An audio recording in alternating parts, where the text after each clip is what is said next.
Welcome back to another edition of the Root to Rising podcast. I have another special guest with me today, Monica, who's going to share her personal and professional journey.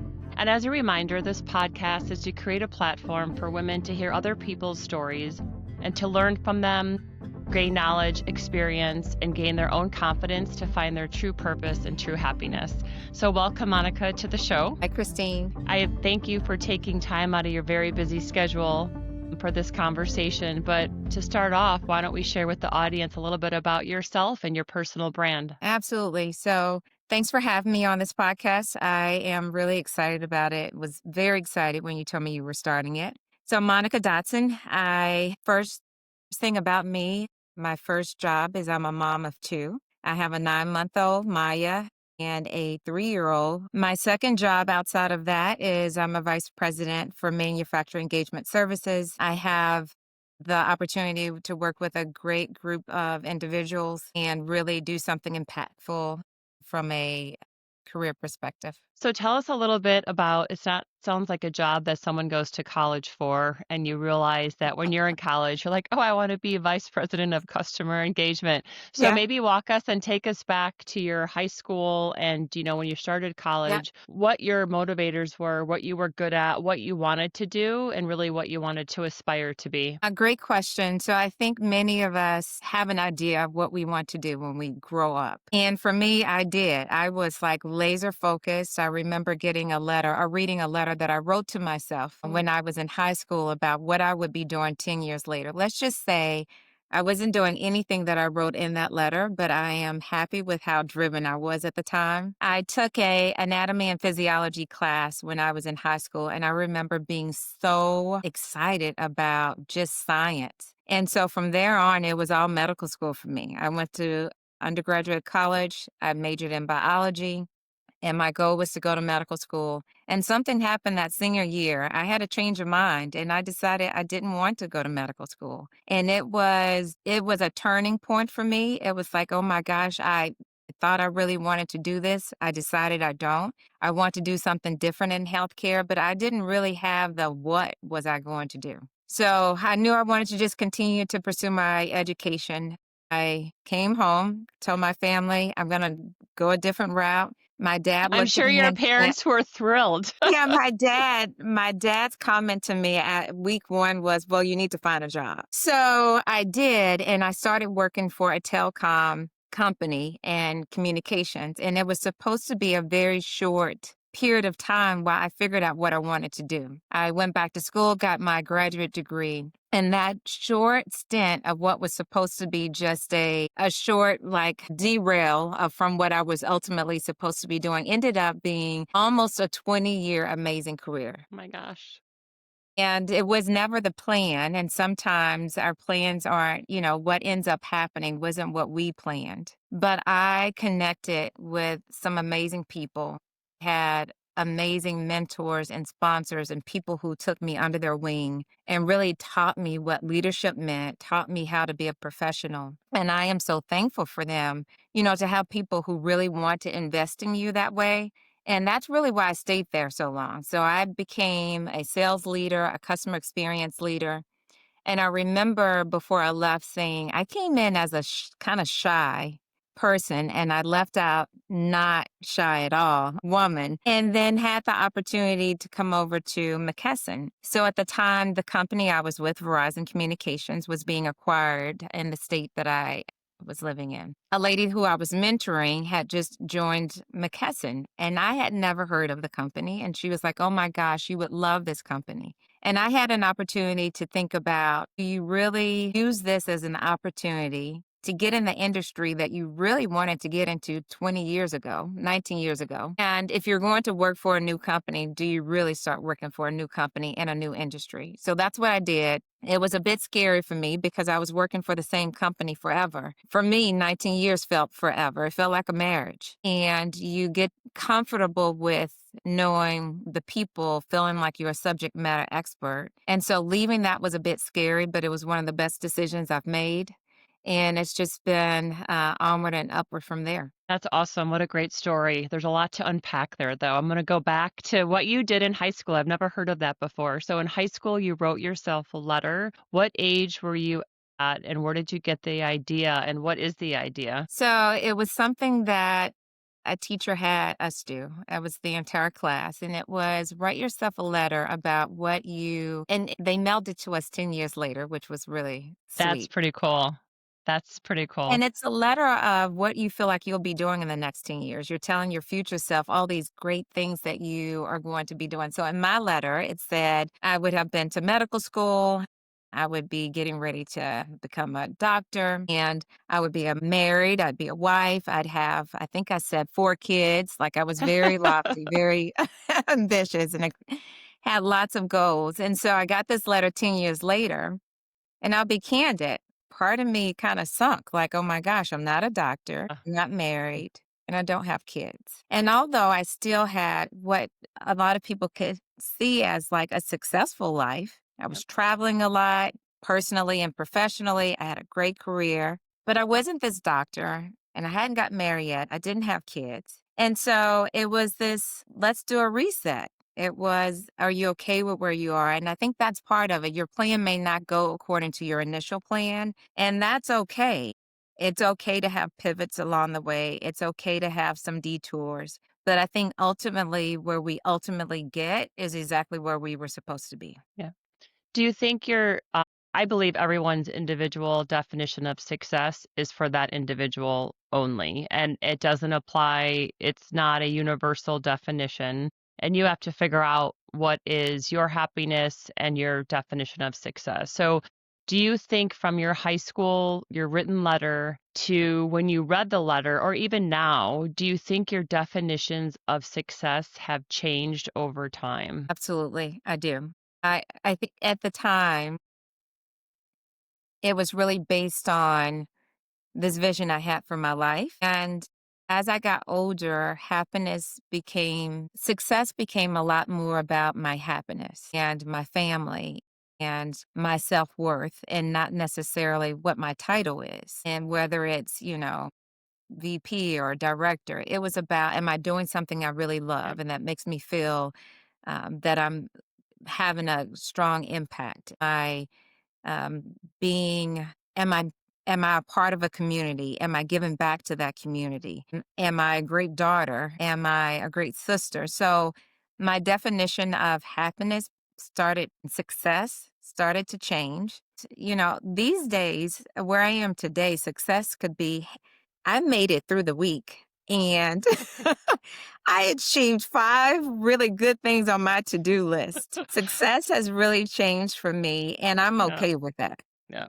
Yeah, I think we have to adapt over time. Our life has different ebbs and flows, and your Mhm. definition and your goals are different throughout. So, when you went from high school, you went to college, why did you want to go into medicine? Why did you want to be a doctor like how did you know that going into college so early that Yeah. you wanted to be a physician? So, great question. I was inspired by one of my teachers, and he really had a positive impact on me of having a love for science. And there was just this energy and this passion around wanting to give back and have a strong impact. And that's Mm, what drives me to this day. That's still part of my brand, wanting to have a strong impact in the lives of yeah, others, wanting to leave my footprints of how I've been able to help and create some strong solutions. And for me at the time, I thought that meant I would need to be a doctor to do it. And as I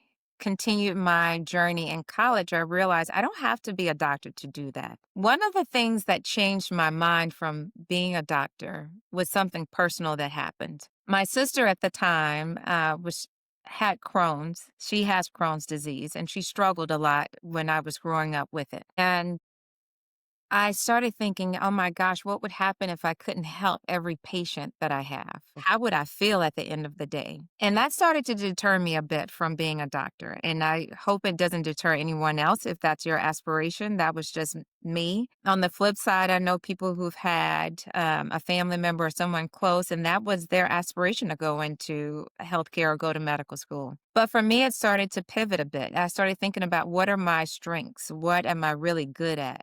And how do I use those strengths along with having a desire to be in a healthcare field, along with wanting to give back? And that's where I pivoted. Do you think it was fear that you couldn't help all patients, or do you think it was just the expectation or the goal that you had for yourself of why you were going into medicine that it changed? Good question. I think it may have been a combination of both. It was this fear of what if I can't help someone? And what if I fail them? Like, what if I'm unable to improve their health? I work in a healthcare company now where maybe we can't help everyone, but even if we can help a few people, it is so rewarding. And my younger self saw it as a personal challenge of you need to be able to help anyone who you come in contact with. Knowing what you know now about healthcare and changing your perspective on helping people, and you can't help everyone, would you have made a different decision if you were back in time not to be a Yeah. physician? You would. No, I wouldn't. No, I'm saying, yeah, great question. So Yeah. I remember having a Galentine's with some close friends, and we went around the room asking different questions. And someone said, if you could change one thing Mm, about your past, what would you change? And it was a great question to noodle on because I thought, would I have gone to medical school? Would I have, made all these different decisions? And the answer was no, I wouldn't do anything different because I think the choices that we made helped to bring out and make us the individual that we are today. The only thing I would have changed, although you didn't ask the question was worrying so much. yep. I worried a lot about the decisions I made along the way, and I would have worried less. But I think although I made some zigzags to get to where I am happy with the decisions that I ultimately made. I think I'm more impactful in the work that I do now, supporting those who actually are the doctors helping patients. I think I could have been a great doctor, but I think it would have also came with some trade-offs. I also really wanted to Mhm. be a mom. And what would Mhm. that have looked like? So I think you can do both, but it was just a personal decision. Yeah. And it's interesting because a common theme I hear throughout some of my interviews is women that have the fear of failing or the Mhm. fear of doing something like it's almost so overwhelming, or they don't want to try it because they feel like they're not going to be 110% at it. And there's several interviews I've had that actually people have said the same thing. And my response is like, if you're fearful, that's okay. Yep, Let yourself feel uncomfortable and fearful, but still take the risk and move forward. Don't let fear be the reason that you're not gonna push yourself or stretch yourself or go for your goals because that just absolutely. feels uncomfortable. You can always change it. I'm not Mhm. saying if you go for it, that's the end all be all, but don't let fear, because fear is self-created, right? There's no one else Yep, that's making you scared. So you're the one that's instilling that fear. So I try to make sure I just take someone that I interviewed said it's like jumping off a cliff, which she actually did. And she was completely frightened to do it, but she did it. So now every analog she has to something significant in her life, she's like, just take the jump, just jump off the cliff and you'll figure absolutely. it out. Right. So I want to go back to when you were in college and then you decided not to be a physician or go into medical school. That must have been talking about fear. That must have been a very fearful decision to make. The investment in time, your goals were set to accomplish that. I'm sure you had, your parents' expectations like we all do.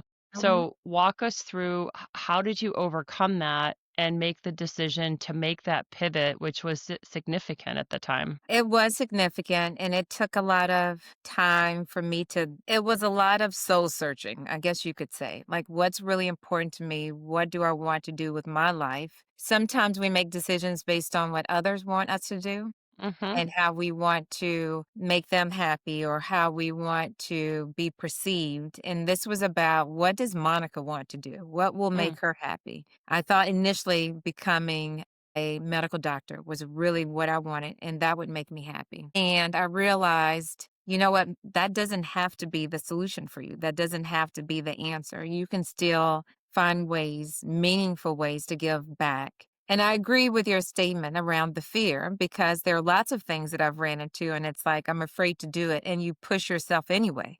And it's like you Mhm. have to. So this was even a fear thing of making a pivot.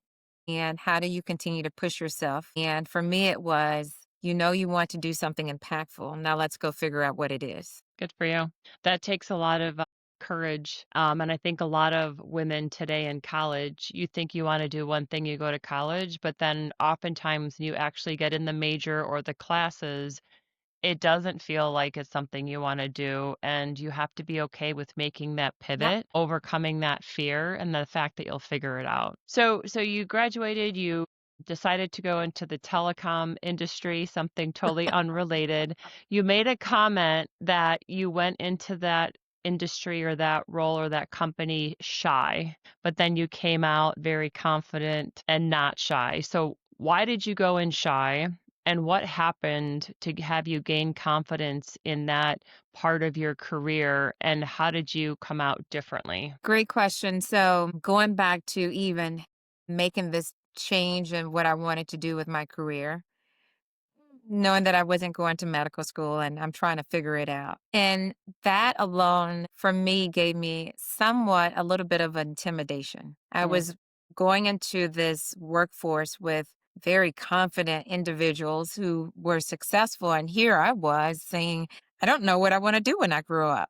I'm here, hello, but I'm still trying to figure it out. And I didn't know that I wasn't confident I wanted to stay there. It was supposed to be a pit stop for me, not a long-term career. And so that was why I went in shy. I was looking around and everyone else is confident. It felt like they had their lives figured out. What we don't realize is very few people have their lives figured out. they fake it or they pretend or they Yes. yeah, Whether it's in college and trying to figure out like I chose this degree, oh my gosh, do I want to keep going forward with it or that's am I right. going to change and choose a totally different career? I think you can find yourself, halfway through your life and you're still figuring it out. And I think Yep, that's okay. That yep, means you're continuing to grow, you're continuing to challenge yep. yourself. And so I went in a little bit shy because of that. And Mm, as I started learning that everyone was not as well figured out as I thought they were, it made me feel a little bit more confident about myself, that I wasn't alone. I was amongst people who were like me. They thought like me, and maybe this wasn't the ultimate career that they thought they would have either, but they landed here and they were doing great things. Like I said, I met these amazing mentors and sponsors who just kind of took me under their wing and challenged the way I thought about things. They could see that I was driven. I was always raising my hand. I want to take this on, or hey, can I do that role? Or I would love to do this instead.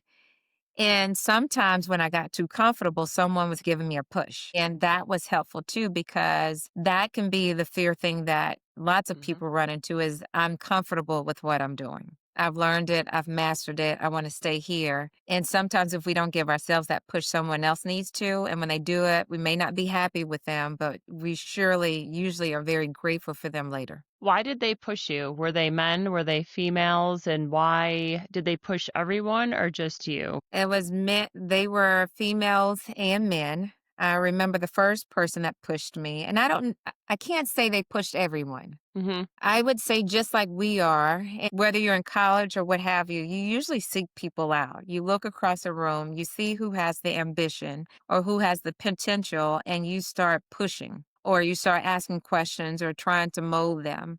And I recall getting my first supervisor role, and I was really comfortable. I was in a groove. I knew what I was doing. Let me do my thing. And I got a call from my director, and he said, "We're going to put you over a sales team." And I was like, "No, I don't want to do that. What do you mean?" He was like, "Yeah, you need to." And I'm like, "I'm comfortable what I'm doing." And he said, "And that's the reason why. Yeah, You're yeah. too comfortable. And the moment you're comfortable is the moment you need to move, even if you're afraid of it." And so I did it reluctantly. It was the best thing he could have ever done for me because I've pushed myself ever since he did it.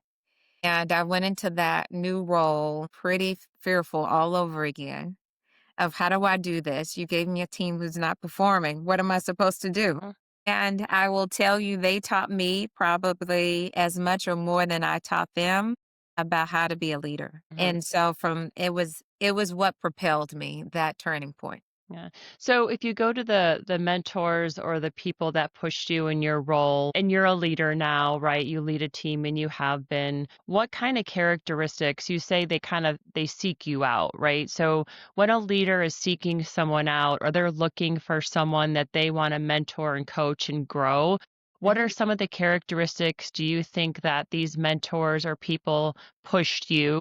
And then what are some characteristics or even tactical things that women can do in a very young age or young in their careers or young in their jobs that leaders seek out or look for? Sure. So I think one is curiosity. Typically, leaders are seeking out individuals who are curious. Yep. They're asking lots of questions. They are not staying with the status quo. They are challenging even things. Yep. They're coming up with new ideas and new solutions. We call it, being on the hamster wheel sometimes, doing things the same way all the time. Leaders seek out those who can come in and be agents. So they're thinking about it differently or saying, have you thought about this? Or have you thought about doing it this way? And so it's that curiosity to learn more, to figure out things. Doesn't mean that you need to know everything, but you're curious. You can teach a person, you can teach someone details and you can teach them tactics, but it's not easy to teach them how to be curious or to how to be even courageous. You can give tips on being resilient, but being resilient usually comes with life and experiences. That decision not to go to medical school and go a different direction, resilience. Getting the no's or the failing fast teaches you resilience. And we think sometimes people have a tendency to think it's failure and, oh, I failed. No, what really you're doing is making yourself stronger and you're teaching yourself lots of resilience. And people tend to gravitate to those individuals because they feel like you can handle Yep. more and you can help them maybe shape what they're trying to build. Yeah, and that goes along with your fear comment too, right? Uh-huh. So going back to the whole evolution of this conversation, women, to show up and to be curious and courageous in a job, you have to overcome your fear or Mhm. ignore it or just Yeah. get comfortable with being uncomfortable, and it's okay to be fearful. Then be as uncomfortable it is, be the first one, like you said, to volunteer for something. Be the first one to sign up for that extra project and put Hmm. yourself out there instead of thinking about all the reasons why you shouldn't or what Right. you're going to look like if you fail. It's better to try it and fail versus never to try it and you've already convinced yourself that you're going to fail. So I think it's great advice to say, overcome your fear, be courageous in that job. And it's to your point, you have the different life lessons along the way. And the more, you don't have to necessarily fail to have these life Right. lessons, but the more experiences you put yourself through, it is uncomfortable, but it makes you stronger in the end. And to your point, it makes you more resilient so that when you're growing or evolving in your career, professionally or personally, that is only going to help you versus hurt you. So I Yes. think it's just more and more to go back and say, take more risks, put yourself out there, don't be fearful. It's okay because you're just going to learn and grow from those Yeah. experiences. And the one thing that you said that resonates with me the most is being comfortable, being uncomfortable. And it's a scary thing to think about, but the more that you can put yourself in those situations, it helps you grow. It's the best way to say it. It really stretches you. It stretches the way you think, the way that you operate, the things that you would normally say, I'm going to pass. I won't go for that role or I won't go for that assignment. I won't raise my hand. If you're too comfortable, then you probably just Yep, start getting uncomfortable. exactly. Do you think, two questions, do you think women are more fearful to take on or volunteer or try new things than men? That's my first question. I would love to say no, but the answer is yes. For some reason, I think we feel like we have to check off all the boxes. We need to say, I am an expert at X and I can do Y and I've done X, whatever it is. We feel like we have to check every single box and then some boxes that are not even on the sheet. And what I've noticed is that men are okay if they can only check half of the boxes or even Oh, fewer than half the boxes. And so for that reason, there's this stigma maybe where we won't raise our hand as much Yep. as our male counterparts will. And the women that you see really go to the top, they're the ones who will raise their hand regardless if they Mm. check every box. And but they're the ones who, you can aspire to be like because they are resilient and they are fearless. They're okay with saying I may fail or I don't know it all and I'll figure it out. And when I talked about mentors earlier, it's not just the mentors you're talking to. You can have mentors at a distance. These individuals or women who are doing this, and you're watching how they are going about it. My next follow-up question is, why do you think women have more fear than men? Why do you think we have this constant checklist before we are courageous enough to take on the new experience or to raise our hand? I wish I knew the answer to that, but I don't. I've asked myself that question. Is it because we're trying to juggle different roles? Is it because we are juggling being a mom and we're juggling being a wife and we're juggling being a professional and we feel like I need to check off every box because of everything I'm juggling? I don't know the right answer of why we do it to ourselves. And it's something that when I even catch myself doing it, it's like I try to check myself, like, Monica, you're doing it again. Or if I even notice a peer or a colleague doing it, I'm like, you're doing it. You're putting too many check boxes in front of Yep. yourself. It's something that we've just done over time. And I don't know if we're doing it because we've watched someone else do it that's a female. But I think the more that we can start to turn to really transition it and people can model after us, I think we'll start to see something different. Yeah. So it's interesting because I'm going to give my personal perspective on this. It's Okay. not on there's no study, there's no journal article, but my personal, or at least from my own Mhm. experience, right? I feel that women are trying, or my personal opinion, I was trying so hard to be seen minimally as equal to my male colleague or Mhm. someone comparable in my role or my industry. So for me to be seen as an equal, I felt like I had to be perfect at everything I was going to do, everything that I was a challenge for me. And maybe in our minds, that's our checklist, right? To make sure we almost can't feel like we can't fail because we have to be quote unquote Mhm. perfect, which my previous podcast just said there is no perfect, so I'm a hypocrite. But you have this standard for yourself because for me, I just wanted to do good for all of womankind so that we finally can be seen as an equal and I can bring someone in a room and they are immediately seen as an equal versus having to prove themselves. So I always felt like if I made a mistake, I was not damaging just my own brand, but I was damaging all of womankind. So this checklist and this level of fear of failure, I had it too, and it takes time to overcome it. Experiences, really hard conversations, really, if they're all you. I mean, you've had these conversations with leaders. Like I didn't always hear the rainbows and unicorns from my leaders. Like I got feedback that I was too direct. I got feedback that I was, too transparent, too abrasive. That's one person's perspective, right? So everyone has different opinions, but I evolved from that. I didn't change. I evolved and I moved on, right? So that's at least why I did it. And I don't do it that much anymore. I think based Yeah. on what you said earlier, I agree. Your definition of why you do things now and your definition of success is different as you become more experienced Uh-huh. in your age and your career as your different roles within your life. But I think that's what, and hopefully the younger generation, I'm hoping they don't feel the same Right. as we did. I'm hoping it's starting to transform Yeah. a little bit. I can say in my younger career, Christine was, we talk a lot about being authentic. And I can say I was not being 100% authentic. It was Hmm. most of my peers were men. And so while I had great mentors and sponsors, most of them were men. Yep. And it was, you were trying to show up so that you could fit in.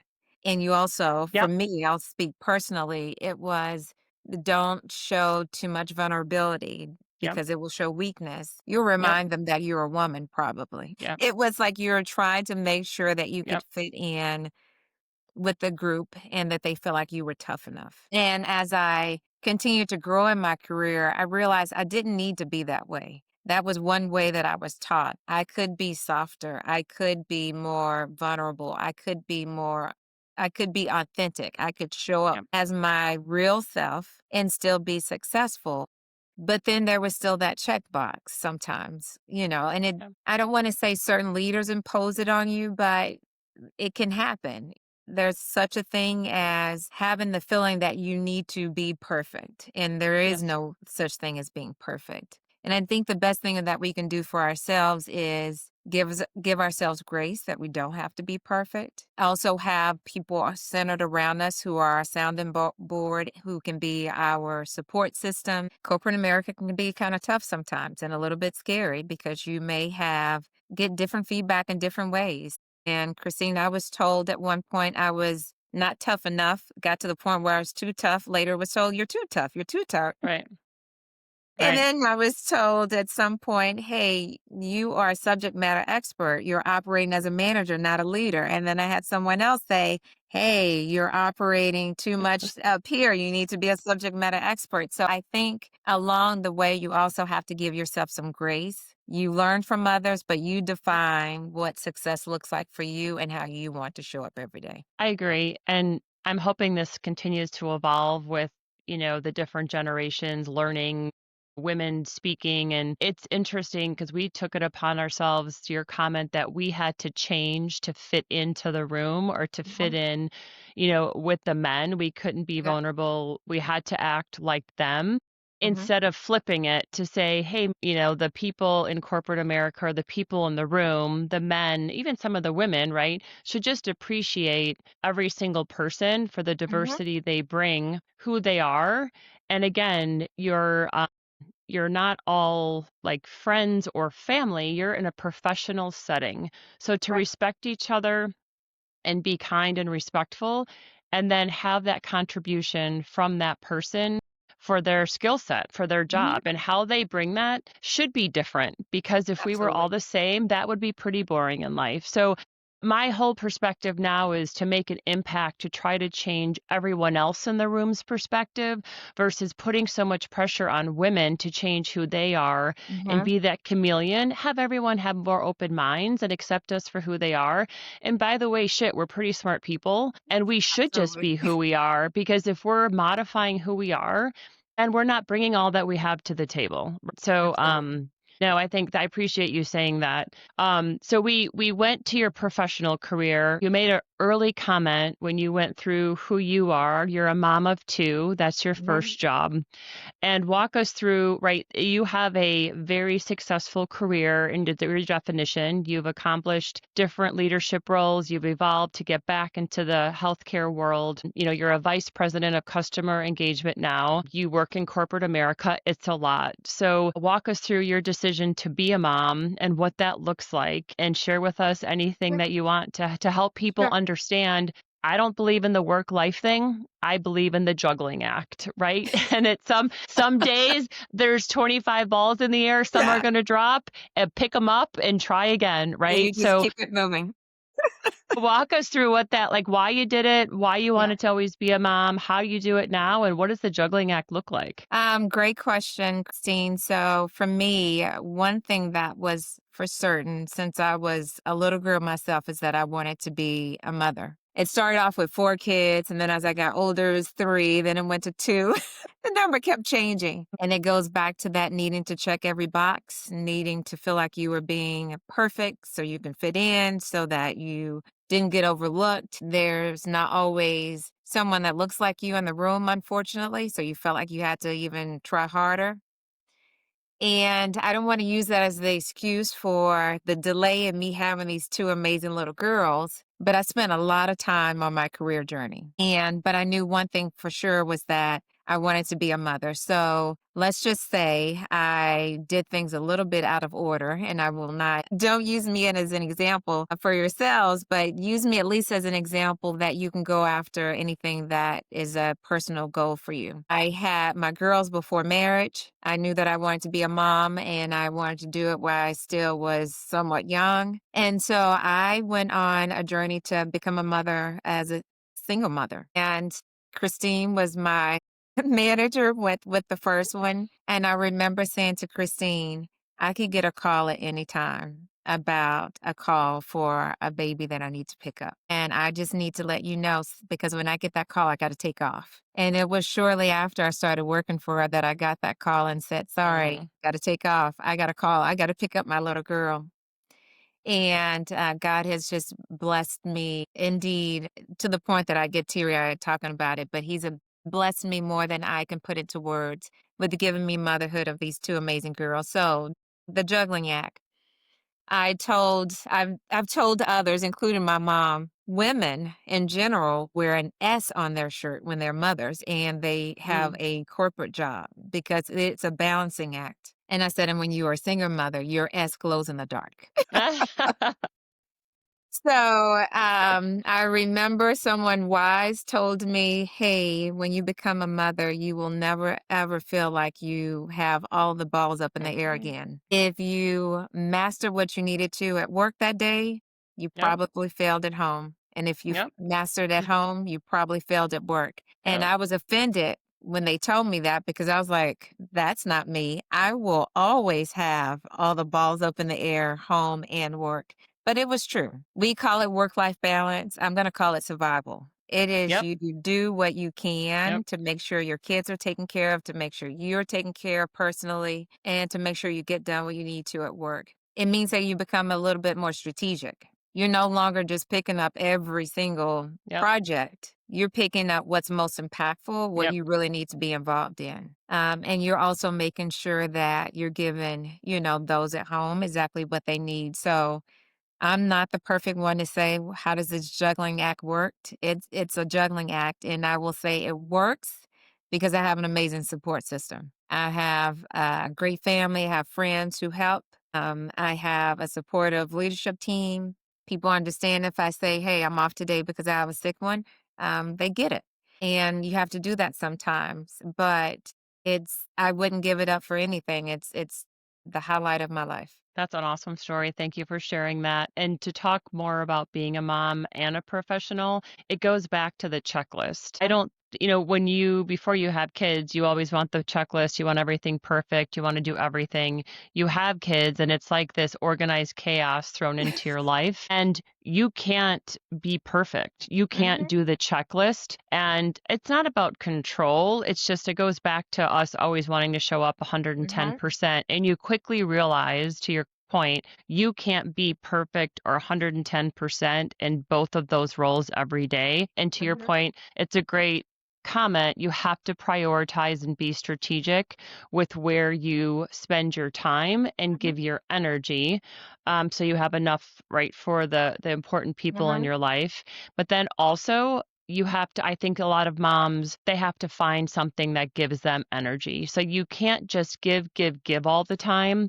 I see that that gets very wearing on mhm. people and females. You have to continue to find your energy. If it's going to yoga a couple times a week, Mhm, if it's reading a book, take time for yourself.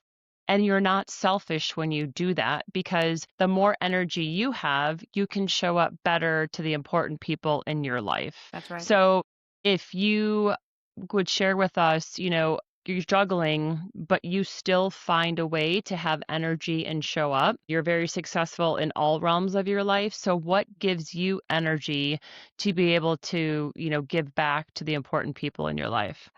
Great question. So I have this driving force in me that I need to give back, have an impact. But that goes back to who I am spiritually.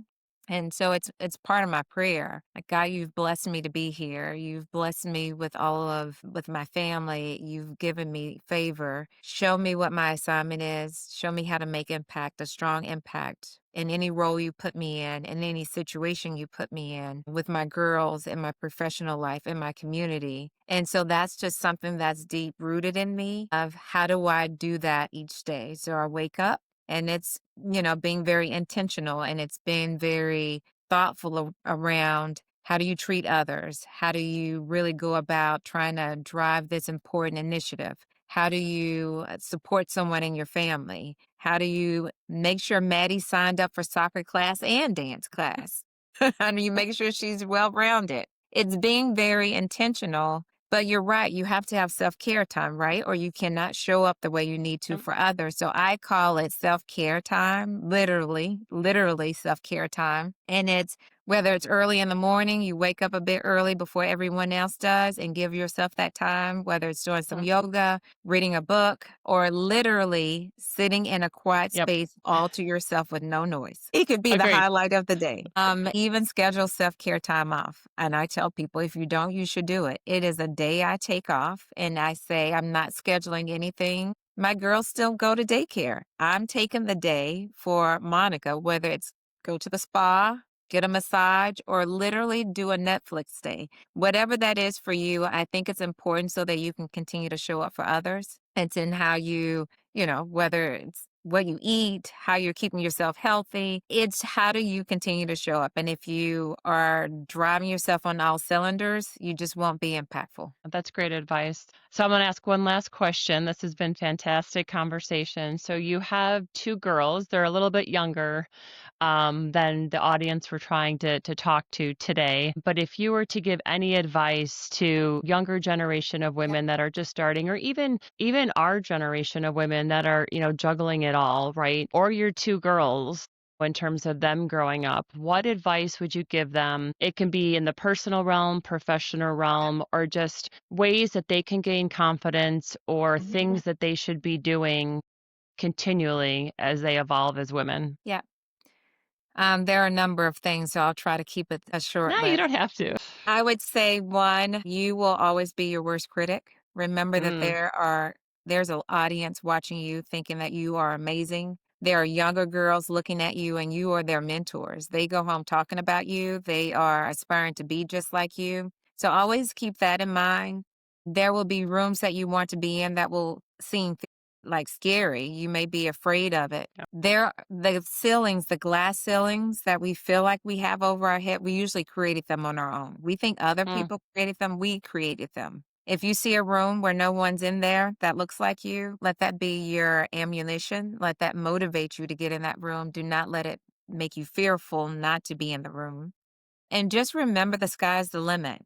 Sometimes we feel like if we made a wrong turn, we've destroyed everything. Like we can't get back on board. A wrong turn to me is a right turn delayed. It could be what helped you be more resilient, what helped you be stronger. I can't be me without bringing out my spiritual self. There is a scripture that says, and I need to make sure I say it right, all things work for the good for those who are called according to God's purpose, meaning all things work towards the good. Any wrong turn you thought you made, any delayed decision, it's all used towards the good of whatever you would ultimately accomplish.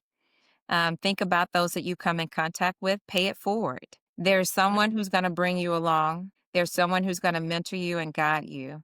Think about who you can bring along with you, who you can mentor, mm. who you can guide, who you can inspire. But just think about the sky's the limit, whatever you want, and go for it.